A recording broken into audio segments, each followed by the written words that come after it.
सुर में गाना सीखिए पाधानीसा ऐप के साथ AI powered personal music teacher from Saregama. நீல நினைந்தடியேன் நீல நினைந்தடியேன் நீல நினைந்தடியேன் உம்மை நித்தலும் கை தொழுவேன் நீல நினைந்தடியேன் உம்மை நித்தலும் கை தொழுவேன் நீல நினைந்தடியேன் உமை நித்தலும் கை தொழுவேன் நீல நினைந்தடியேன் உமை நித்தலும் கை தொழுவேன் வாழனங்கள் மடவாள் வாழனங்கள் மடவாள் வாழனங்கள் மடவாள் அவள் வாடி வருந்தாமே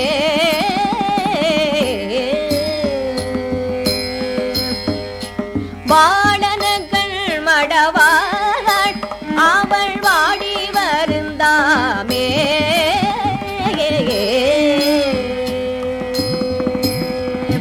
கோளிலியம் பெருமான்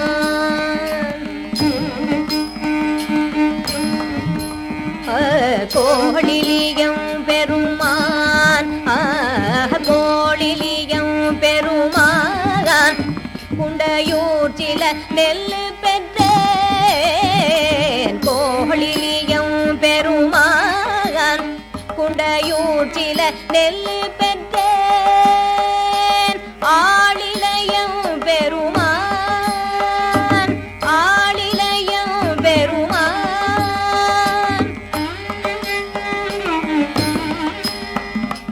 ஆளிலையம் பெருமான் அவை பணியே ஆளிலையம் பெருமான் அவை அட்டித்தர பணியே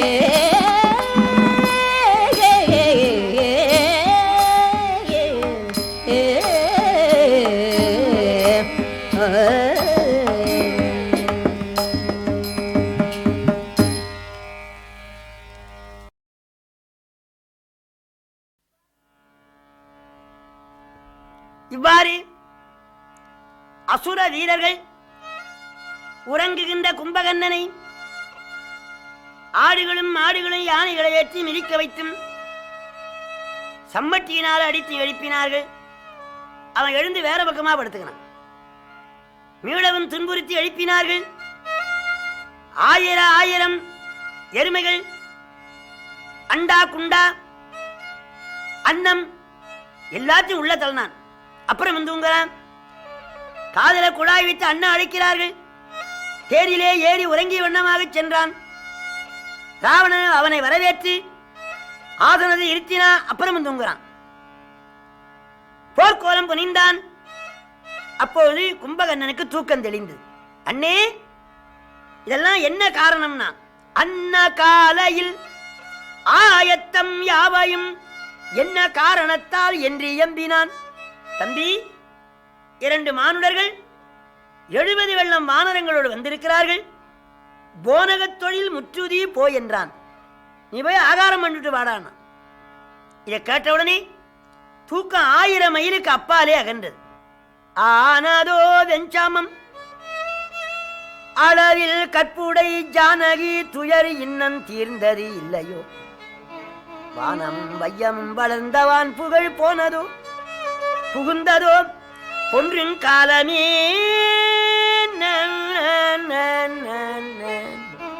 அண்ணா, யுத்தம் வந்து விட்டதா? நேரா பார்த்த கும்பகர்ணன் சொல்லுகின்றான் எம்பிராட்டிய பற்றி. அளவில் கற்புடை ஜானகி துயர் இன்னம் தீர்ந்தது இல்லையோ, வானமும் வையமும் வளர்ந்த வான்புகழ் போனதோ புகுந்ததோ பொன்றின் காலமே. இலங்கையிலே ஒரு பாம்பு உண்டு. அது தொலையிலிருந்து பார்த்தால் விஷம் ஏறும், திருஷ்டி விஷம். அதை சொன்னா கும்பகர்ணன். கிட்டியதோ சமம் கிளறு பொன் சீதையை சுற்றியதோ, முன்னம் சொன்ன சொற்களால் திட்டியின் விஷம் என்ன, கற்பின் செல்வியை விட்டிலையோ, இது விதியின் வண்ணமே. விதியை யார் வென்றார்கள்? முதிர்தவராயினும் முனிவராயினும் மதியினராயினும் மன்னராயினும் பொதுவரு திருவொடு பொலிவராயினும் விதியின யாவரே வெல்லும் நேர்மையா. விதி வழி மதி செல்லும் அண்ணா, அடியேன் போருக்கு போய் வருகிறேன், இனி உங்களை காண மாட்டேன் என்று அவன் கண்களிலே உதிரம் ஒழுகியது. அண்ணனை வணங்கி புறப்பட்டான். ஏனைய சேனைகள் இதை ராமர் அறிந்து, விபீஷணா இப்போது யாரு வருகிறதுன்னு, எங்க அண்ணா ரொம்ப நல்லவர் முருடர், அவன் விரும்பினா இங்க அழைச்சுக்கின்னு வாண்ண. விபீஷ்ணாழ்வார் வந்து அண்ணனை தொழ அவன் கட்டி தழுவி, ஏன் வந்தாய்? ராமர் உன்னை அழைக்கின்றார். தம்பி, நீர்கோல வாழ்வை நம்பி நெடிதினால் வளர்த்தி போர்க்கோலம் புனைந்திட்டார்க்கு உயிர் கொடாது அங்கு போகேன். எத்தனையோ காலமாக என்னை பாலும் தேனும் கொடுத்து வளர்த்த அண்ணனை போர்க்களத்திலே காட்டி கொடுத்து நான் ராமர் பக்கமாக சேர்ந்தால் என்னை உலகம் நன்றி மறந்தவன் என்று சொல்லும். நீ சென்ற நிலைவேறு இப்போது நான் இருக்கிற நிலைவேறு. மகனே, நீ போய் வா என்று சொன்னான். நீண்ட போர் நடந்தது. வானரங்களை எல்லாம் கடுகு கசகசா போல வாரி வாரி உண்ணுகின்றான் கும்பகன். சுக்ரீவன் அவனோடு போரிட்டான். அவனை மார்பிலே பிடித்து அணைத்து இலங்கைக்கு புறப்பட்டான் கும்பகன். பகவான் சரக்கூடத்தாலே தடுத்து அவனுடைய உணர்வை நிற்குமாறு பானங்களினாலே தடுத்தார். அவன் உணர்வு நின்றது. சுக்ரீவன் குதித்து மூக்கை கடித்துன்னு போயிட்டான். தங்கை போலே எனக்கு மூக்கு போயிட்டே என்று வருந்தினான். முடிவிலே அவன் கரங்கள் கால்களெல்லாம் பகவான் அறுத்தார். கும்பகன்னா, உனக்கு என்ன வரம் வேணும் என்றார். பெருமானே, என் அருமை தம்பி விபீஷணன் சிறந்தவன். அவனை கொல்ல ராவணன் எண்ணுகின்றான். கடைசி வரைக்கும் அவனை காப்பாற்றுவது ஒன்று. என் தலையை அறுத்து மூக்கில்லாத முகமென்று வானவர்கள் கேலி பண்ணுவார்கள். கடலிலே இடு என்றார். ஒரு வானத்தினாலே தலை அறுத்து கடலிலே எரிந்தார். அப்போது மருத்துவன் என்ற ஒரு அரக்கனை ஜனகனாக செய்து கொண்டு போய் சீதையிடத்திலே ஒரு நாடகம் போடுகின்றான் ராவணன், மாயாஜனகன். ஒரு தூதன் ஓடி, உங்கள் தம்பி கும்பகர்ணன் மாண்டு விட்டான், தம்பியே தம்பியே உன்னையே இருந்தேன் நம்பியே நீ நீட்டி விட்டாய் கம்பி என்று கதறி அழுதான். மகரக்கண்ணன் மாண்டான். அதிகாயனை விபீஷ்ணாழ்வாருடைய சொற்படி லட்சுமண சுவாமி கொன்றார். இந்திரஜித்து போருக்கு வந்து காலை தொடங்கி மாலை வரைக்கும் போரிட்டு நாகாத்திரத்தை விட்டான். அது எல்லாரையும் பிடித்து விஷத்தை கக்கி மயக்கி விட்டது. தேவர்கள் வேண்ட கருடாழ்வார் வந்து நிழல் கொடுத்தார். அந்த நாகபாசம் சுருங்கி விட்டது. எதுபோலேன்னார் கம்பர், பாசன் கலந்த மறைநாள நூலின் வகை என்பது என்னை, தேசன் கலந்த மறைவாணர் செஞ்சொல் அறிவாளர் என்று இம்முதலோ, மழை என்று ஆசங்கை கொண்ட கொடைமீளி அண்ணல் சரராமன் வெண்ணை அணுகும் தேசன் கலந்த மறைவாணர் செஞ்சொல் அறிவாளர் என்று இம்முதலோர் பாசம் கலந்த பசி போல் அகன்ற பதகன் துறந்த உலகம். சடையப்ப வள்ளலாருடைய வெண்ணை நல்லூருக்கு போனேன். புலவர்கள் பசி போலே வறுமை போலே நாகபாசம் அழிந்தது. அடுத்த நாள் பிரம்மாத்திரம் விட்டான். ராமர், விபீஷணர், ஜாம்புவந்தர், இளை அனுமான், இந்த 4 பேரை தவிர எல்லாரையும் கொன்றுவிட்டு ஜாம்புவந்தர் சொல்ல ஆஞ்சநேய சுவாமி மனோவேகம் போலே சென்று சஞ்சீவனையை பேர்த்து கொண்டு வந்தார். மாண்டோர் அத்தனை பேரும் மீண்டு எழுந்தார்கள். அந்த கதிநாயகன் தான் ராமாயணத்துக்கு அச்சாணியாக இருந்தார். அனுமான் சஞ்சீவனை கொண்டு வரவில்லையானால் ராமாயணம் திசை மாறி போயிரு. பகவான் மகிழ்ச்சி அடைந்தார். பிறகு ராவணனுடைய அனுமதியின் பேரிலே நிகும்பரையிலே சென்று யாகம் செய்தான். அதை அனுமார் அழித்தார். ராமச்சந்திரமூர்த்தி கட்டளையிட இளைய பெருமாள் பிரம்மாத்திரம் விட்டார். அது அவனை வலஞ்செய்து வணங்கிற்று. நாராயணாத்திரம் விட்டார். அது வேலை செய்யாமல் திரும்பிவிட்டு உடனே அண்ணாவுடைய காலில் விழுந்தான். அப்பா, ஐயா, எல்லாம் நீங்கள் தான். நிலஞ்செய்து விசும்பும் செய்து இந்த உலகத்தை எல்லாம் படைத்த எம்பெருமானுடைய பானம் அந்த இளைய பெருமாளை பலஞ்செய்து போவதென்றால் மற்றினி உரைப்பது என்னே? கொலஞ்செய்த பாவத்தாலே கொடும்பழி தேடிக்கொண்டோம். அவன் சலஞ்சையில் உலகமூன்றும் தடிவன். ஆதலினாலே நான் காதலால சொல்லுகின்றேன், சீதையை சிறை விட்டு விடுவேன். பேதையே, உயிரை விட்டாலும் சீதையை விடமாட்டேன். ராமன் புகழ் இருக்கிற வரைக்கும் என் புகழும் இருக்கும் என்றான். உடனே இந்திரஜித்து போருக்கு போனான். ராமனே சத்திய தெய்வம் என்பது உண்மையானால் இந்த பானத்தினாலே இந்திரஜித்து மாளக்கடவது என்று அபிமந்திரித்து விட்டார். இந்திரஜித்தின் தலை அருந்து விழுந்தது. கோ கோ என்று கதறி அழுதாள் வண்டோதரி. அந்த ஊரில் உள்ள அத்தனை பேரும் அழுதார்கள். 1000 வெள்ளம் சேனைகளை அனுப்பினான். பகவான் 7 நாழிகளே மூலபல சேனை அழித்தார். அப்போது இளைய பெருமாளை ராவணன் எதிர்த்து சக்தியினால கொன்றான். அவர் சஞ்சீவி மலை கொண்டு வந்து காப்பாற்றினார். கடைசி நாள் ஒன்று, இன்று நான் மாழ்வேன், இல்லையானால் ராமன் மாழ்வான் என்று சபதம் செய்து கொண்டு வந்தான். இந்திரன் தன் தேரை அனுப்பினான். மாதலியை கடவுகின்ற தேரிலே ராமர் போருக்கு சென்றார். தர்மமும் அதர்மமும் எதிர்த்தது போல இருந்தது. கடும்போர் நிகழ்ந்தது. அவன் தலைகளையும் கரங்களையும் அறுக்க அறுக்க முளைத்துக் கொண்டே இருந்தன. எம்பெருமான் சிறந்த ராமாத்திரத்தை எடுத்து அபிமந்திரித்து விடுத்தார். அதனுடைய மார்பிலே பட்டு புறத்தே உருவியது உயிரை பறி. அவன் கீழே விழுந்து மாண்டான். தேவர்கள் பூமழை பொழிந்தார்கள். வண்டோதரி வந்தாள், கணவன் மேலே விழுந்தாள். வெள்ளெருக்கஞ்சடையான் தந்தெடுத்த திரிமேனி மேலும் கீழும் எள்ளிருக்க இடமின்றி உயிரிருக்கும் இடம் நாடி இழைத்ததேயோ. பெருமானே, வெள்ளரிக்க மலரை மூடிய சிவபெருமான் இருக்கின்ற வெள்ளி மலையை பேர்த்த தாங்கள் இன்றைக்கு உதிர சேற்றிலே மாண்டு படுத்திருக்கின்றீரே. உங்கள் திருமேனிலே எள்ளிருக்க இடமின்றி உயிர் இருக்கும் இடம் நாடி இழைத்தவாரோ. ராமபானம் உயிர் இருக்கும் இடத்தை நாடியா எள்ளிருக்க இடமின்றி தொலைத்தது இல்லை இல்லை இல்லை. என் குடியை அடித்தது என் நாத்தினார் சூர்பனகை. அவள் வந்து தங்களிடத்திலே சொன்னவுடனே, நீங்கள் சீதையை இதயமான் சிறையில் வைத்தீர். கல்லீரு கல்லுன தேன் கல்லீருக்கும் மலர் கூந்தல் ஜானகியை மனச்சிறையில் கறந்த காதல் உள்ளிருக்கும் என கருதி உடல் புகுந்து தடவியதோ ஒருவன் வாழி. ஒருவன் என்றால் சமானம் இல்லாதவன். அவனுக்கு அப்பாலே மூர்த்தி இல்லைன்னு. தேன் துளிக்கின்ற மலரை சூடிய சீதையின் சிறை உள்ளிருக்கும் என்று கருதித்தானோ இந்த பானம் இப்படி துளைத்திருக்குது என்று அழுதாள், தொழுதாள். கணவனுடைய திருமேனிலே விழுந்தாள். ஆவி நின்று விட்டு விபீஷ்ணாழ்வார் அழுதார். லட்சுமணர் சமாதானம் பண்ணார். ஈமக்கடன்களை செய்தார். புண்ணியாக வாசம் நிகழ்ந்தது. தம்பி விபீஷ்ணுக்கு முடிசூட்டுனார்.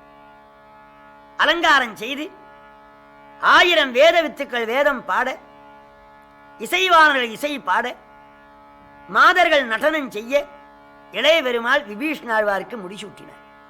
அந்த கோலத்தோடு பணிந்தார். ஆஞ்சநேயர் ஓடி சீதாதேவியை தொழுது முதலாக ஸ்ரீராம ஜெயம் 5 எழுத்து ஸ்ரீ ரா ம ஜெயம் மெய்யெழுத்து கணக்கில் சேராது. பஞ்சாட்சரம் போல ஸ்ரீராம ஜெயம். அந்த அம்மா பெருமகிழ்ச்சி அடைந்தாள். அனுமானே, உனக்கு என்ன வர வேணுமோ கேள். பொன்னும் பொருளும் கேட்கல.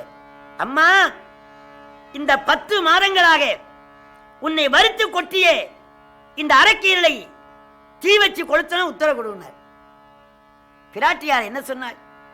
அப்பா, யான் இழைத்த வினையினால் இவ்விடர் தான் அடுத்தது தாயினும் அன்பினோய். இவர்களா எனக்கு தீங்கு செய்தார்கள். அன்று மாத்தாண்டாய் பிள்ளை, நீ அடுத்து கடுக்க வந்த நயவஞ்சகன் என்று இளைய பெருமாளை வைத்து அனுப்பினேனே. அப்படி செய்யவில்லையானால் ராவணன் என்னை கவர்ந்திருப்பானாம். யான் இழைத்த வினையினால் இவ்விடர் தான் அடுத்தது தாயினு அன்பினோய். கூனியில் கொடியார் அலரே இவர் போன காரியம் எண்ணாலை புந்தியோய். கூனியை விட கொடியவர்களா? என்னுடைய அன்னத்தை உண்டு என் வீட்டிலே குடியிருந்து நான் எடுத்து கொடுத்த புடவையை கட்டி எனக்கு தீங்கு செய்தால் அதையே மன்னித்து வந்தேன். அந்த பெண்களெல்லாம் பிராட்டியாரை சரணமடைந்தார்கள். அஞ்சனேயா, ஒரு வேடன் வேட்டையாடின்னு போனான். அவனை புலி விரட்டியது. அவன் பானங்கள் நழுகி விழுந்து விட்டன. ஒரு மரத்து மேல ஏறினான் பிழைப்பது. அங்க கரடி இருக்கு. கீழே புலி, மேலே கரடி. நடுங்கினான். கரடி பார்த்தது, மனிதனே, நான் குடியிருக்கிற வீட்டுக்கு வந்தாய், உன்னை கொல்ல மாட்டேன் என்று அனுகூலம் செய்து. வேடம் பார்த்தான், கரடி, நீ இனமல்லாத இனத்துக்கு துணை சேருகின்றாய். அவன் நம்மை கொல்லுகிறவன், கீழே தள்ளு. நம்பி வந்தவனை நட்டாத்தில் விட மாட்டேன் என்று கரடி சொல்லி புலி அங்கேயே உட்கார்ந்து. நேரம் ஆக ஆக அந்த மனிதனுக்கு உறக்கம் வந்தது. கரடி, என் தலையிலே தலை வைத்து படுத்துக்கொள். அணைத்துக் கொண்டது கரடி. நன்றா தூங்கி விட்டான் மனிதன். புலி சொல்லிட்டு, ஏ கரடி, உன்னுடைய கூட்டணி நன்றாக இல்லை. தகாலத்திலே கூட்டணி செய்கின்றாய். அவனை பிடிச்சு தள்ளு, தின்னுட்டு போறேன். நம்பி தொடையிலே படுத்திருக்கிற ஒருவரை தள்ள மாட்டேன் என்று சொல்லிட்டு கரடி. வேடன் விழித்துக் கொண்டான். கரடி தூக்கம் வந்து அந்த வேடன் தலையிலே கரடி தலை வைத்து தூங்கிவிட்டது. வேடன் சொன்னான், எனக்கு தோசையானாலும் இட்லியானாலும் ஆகாரம் ஒண்ணு, கரடியை தள்ளு, பிடிச்சி தின்னுட்டு போறேன். வேடன் என்ன செய்தான்? கரடியை தள்ளிவிட்டான். அது கீழே விழுந்து அடுத்த கலையை பற்றி கொண்டு மேலே சென்றது. வேடன் அடங்கினான். நீ செய்த பிழையை நானும் செய்ய மாட்டேன், உனக்கு தீங்கு செய்ய மாட்டேன் என்று கரடி அபயஸ்தம் கொடுத்து இந்த வரலாற்றை சீதா பிராட்டியார் அனுமானுக்கு சொல்லி, தீயவர்களாக இருந்தாலும் அடைக்கலம் புகுந்தால் காப்பாற்ற வேண்டும் என்று சொன்னார். அங்கே பகவான் விபீஷணா சீதைக்கு அபிஷேகம் செய்து நல்ல ஆடை அணிகளினாலே அலங்காரம் பண்ணி அழைச்சிடுவார். விபீஷணாழ்வார் வந்து கும்பிட்டார். திரிஜட சொன்னா, இவர் தான் எங்க அப்பான். விபீஷணா வாழ்க. என்ன அம்மா, உங்களை நீராடி ஆடை அணிகலங்களை அணிந்து கொண்டு வருமாறு அப்பா உத்தரவிட்டார். பிராட்டியார் மறுத்தார். அப்பனி, இந்த தவக்கோலத்தோடு நான் வந்து எம்பெருமானை வணங்க வேண்டாமா? அம்மா, ஐயா உத்தரவு. கற்பெனப்படுவது சொல் திறம்பாமை. கணவன் பேச்ச தட்டக்கூடாது. பன்னீரினாலே நீராடினாள். குங்குமப்பூ, பச்சை கற்பூரம், புத்த அடை புனைந்து சிறந்த அணிகலங்களை அணிந்து பல்லக்கிலே வருகிறாள். 70 வெள்ளம் வானரங்கள் அம்பிகை பார்க்க வேண்டும் என்று ஆரவாரத்தோடு ஒன்றோடு ஒன்று இடித்துக் கொண்டனே. விபீஷணாழ்வார் தடுத்தார். எம்பிராட்டி வந்தாள். 10 மாதம் பொறுத்து பெருமானை பார்க்கிறாள். என்னென்னமோ நினைவு நினைத்தாள். பல்லக்கில் இறங்கி வணங்கினாள். கற்பினு கணிகளை கண்ணில் நோக்கினான்.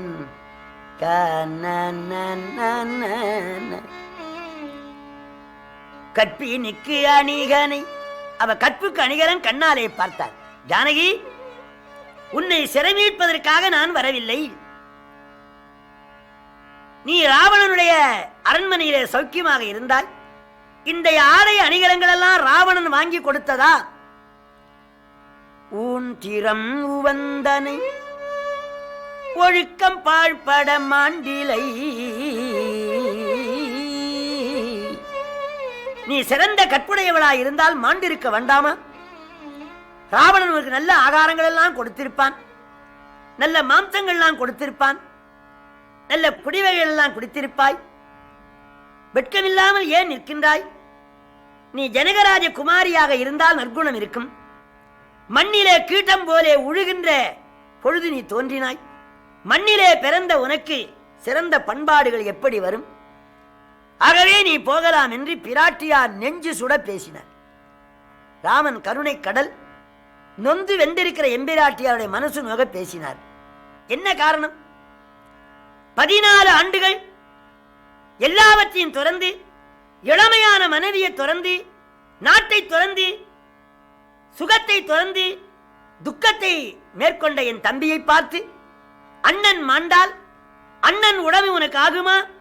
நீ நயவஞ்சகன் என்று இளைய பெருமாளை மனம் நோக பேசினாள் அல்லவா? அதற்காக தண்டனை கொடுப்பார் போலே எம்பெருமான் சீதை இப்படி சொன்னார். அந்த அம்மா கண்கலங்கி நின்றாள். இளைய பெருமாளே, உன்னை வாயினால சுட்டேன், என்ன தீயினால சுடுனார். விண்ணளவு வெந்தியை முற்றினார். தாமரை குளத்திலே அன்னம் இறங்குவது போல குதித்தாள். அக்னிக்கு சூடு உண்டாயிற்று. அவன் கொண்டு வந்து பிராட்டியாய் விட்டான். பிரம்மா வந்தார், ருத்ரமூர்த்தி வந்தார். அப்போ தசரத ராஜா வந்தார். அப்பான்னு காலில் விழுந்தார். வீழ்ந்த மண்டனை எடுத்து தன் விலங்கல் ஆகத்தின் ஆழ்ந்து அழிந்திட தழுவி தன் கண்ணி நீராட்டி, அப்பனே உன்னை மார்போடு தழுவிக் கொண்டேன். 14 ஆண்டுகளாக கைகேசி கொடுத்த வரம் என்ற இந்த ஆயுதம் உன் மார்பாய் இருக்கிற காந்தமாமணியினால வெளிப்பட்டது. உனக்கு என்ன வரம் வேணுமோ கேள். அப்பா என்ன வரம் கேட்டார்? தீயல் என்று நீ துறந்த என் தெய்வமும் மகனும் தாயும் தந்தையும் ஆம்பரம் தருகென தாழ்ந்தான். தீயல் என்று விலக்கிய என் தெய்வமாயிருக்கிற கைகேசி எனக்கு தாயாராக ஆகணும். அந்த தெய்வத்தின் மகன் எனக்கு தம்பியாக ஆகணும். கைகேசி வாங்கினது 2 வரம். இப்ப ராமர் கேட்டது 2 வரம். அந்த வரத்தை வழங்கினார். எல்லாரும் புஷ்ப விமானத்தில் ஏறி ஆகாய வழியாக போகின்றார்கள். அப்போது ராமேஸ்வரத்திலே ராமலிங்க பிரதிஷ்டை செய்தார். கிஷ்கிந்தியிலே எல்லாரும் ஏற்றுக்கொண்டார். பாரத்வாசர் எதிர்ந்து நீ விருந்து உண்ண வேண்டும். அஞ்சனேயா நீ போய் பரதனுக்கு என்னுடைய க்ஷேமத்தை சொல்லுனார். அண்ணா வாராமையினாலே அக்னியிலே விடப் போகின்றார் பரதர். கௌசலை ஓடி வந்தாள். எண்ணில் கோடி ராமர்களாயினும் அண்ணல் நின் அருளுக்கு அருகு ஆவரோ. கோடிக்கணக்கான ராமர்கள் சேர்ந்தாலும் பரதா உனக்கு நிகர் இல்லையே, நீ நெருப்பில விடலாமா? இன்று இல்லையானால் நாளை வருவான். அவர் கேட்கவில்லை. ஆகாயமற்றின் தீ எரிகின்றது. அனுமார் ஓடி வந்தார். வந்தான் வந்தான் பரதா, ஸ்ரீ ரகுராமர் வந்தார் வந்தார் பரதா.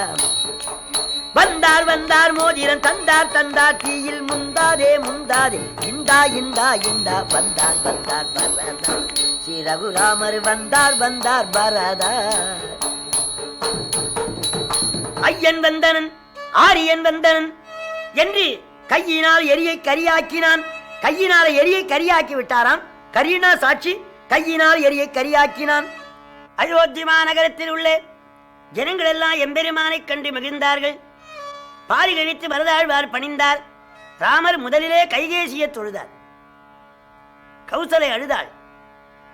மங்கள ஸ்நானம் செய்து ரத்ன சிம்மாசனத்திலே எம்பெருமானை எழுந்துள்ள புரிந்தார்கள். தேவர்கள் பூமழை பொழிய அரியணை அனுமன் தாங்க அங்காதன் உடைவாள் எந்த பரதன் பெண் குடை கவிக்க இருவரும் கவரி வீச வீரை சேரி குழலி ஓங்க பெண்ணையூர் சடையன் தங்கள் மரபுளோர் கொடுப்ப வாங்கி வசிட்டனே புனைந்தான் மௌலி. பெருமானுக்கு மகுடாபிஷேகம் செய்தார்கள். எல்லாருக்கும் எம்பெருமான் வெகுமதி வழங்கினார். ஆஞ்சநேயனை தழுவிக்கொண்டார். ராமராஜ்யம் தொடங்குகிறது. ஜனங்கள் எல்லாம் மகிழ்ச்சியாக வாழ்கின்றார்கள். இப்படி எம்பெருமான் அயோத்தி மாநகரத்தில் அரசு புரிந்து தர்மத்தை நிலைநாட்டினார். இத்தகைய ஸ்ரீமத் ராமாயணத்தை சொன்னவர்கள், சொல்ல வைத்தவர்கள், கேட்டவர்கள், அதை வாசித்தவர்கள், பூசித்தவர்கள், நேசித்தவர்களுக்கு நீண்ட ஆயுள், நிறைந்த செல்வம், நன்மக்கள் பேரி ஆக எல்லா நலங்களையும் பெறுவார்கள் என்று சொல்லி ஸ்ரீமத் ராமாயணத்தை இந்த அளவிலே பூர்த்தி பண்ணுகின்றேன். ஒருவாய் அருவாய் உளதாய் இலதாய் மறுவாய் மலராய் மணியாய் ஒளிய கருவாய் உயிராய் கதியாய் விதியாய் உருவாய் வருவாய் அருள்வாய் புகழே.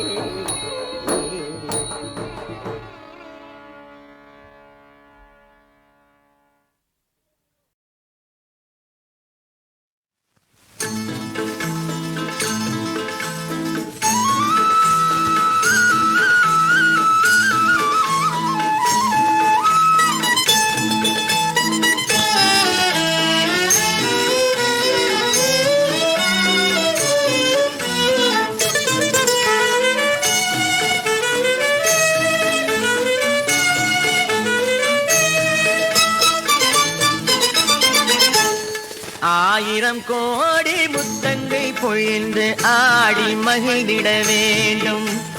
அழகா முருகா குமராயன நான் பாடி மகிழ்ந்திட வேண்டும். ஆயிரம் கோடி முத்தங்கை பொழிந்து ஆடி மகிழ்ந்திட வேண்டும்.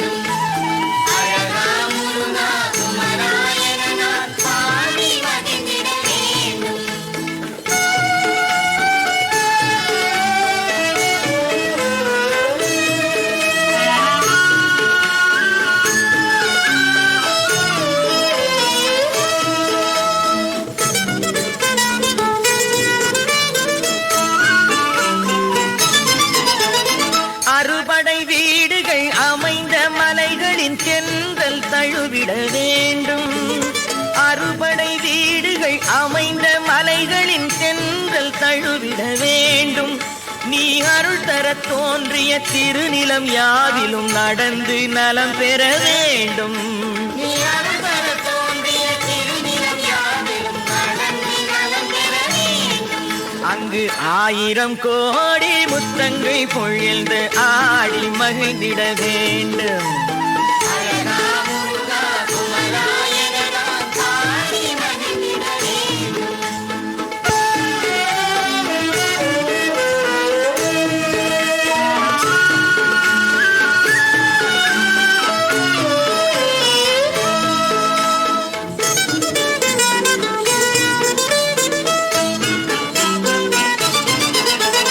பழமுதிர் சோலையின் மரம் செடி கொடிமிசை பறந்திட சிறகுகள் வேண்டும்.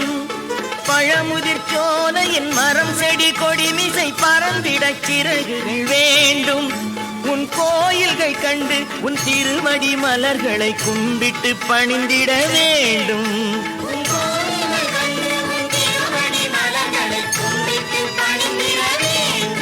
அங்கு 1000 கோடி முத்தங்கள் பொழிந்து ஆடி மகிழ்ந்திட வேண்டும். அழகா முருகா குமராயன நான் ஆடி மகிழ்ந்திட வேண்டும்.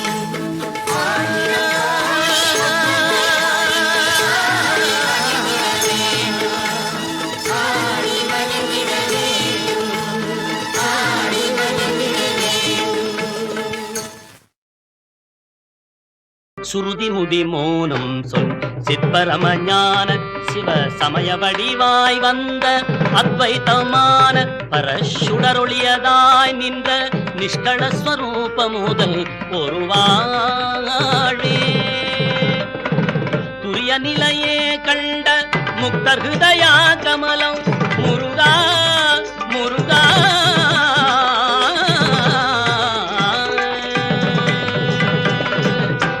நிலையே கண்ட முக்தர் ஹிருதயா கமலம் அதனில் விளையாய் நின்ற அற்புத சுபோத சுக சுயஸ்படிகமாம் இன்ப பத்மபதமே அடைய உணராதே.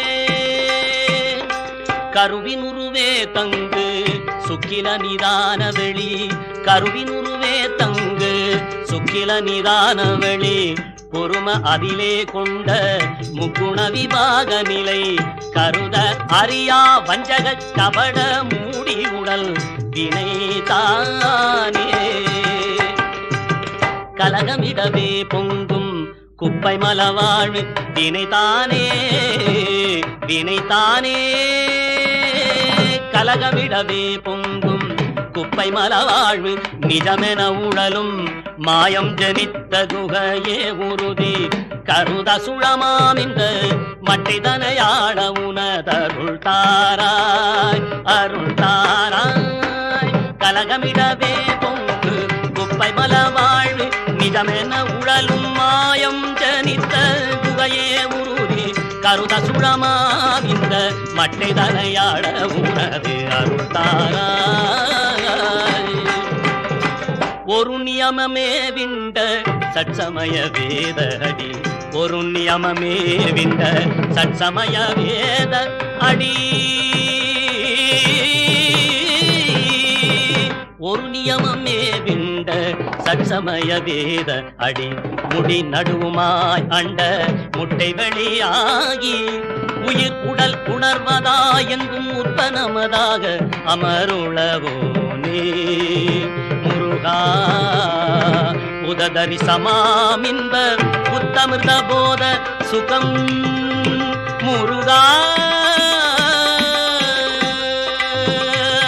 முருகா.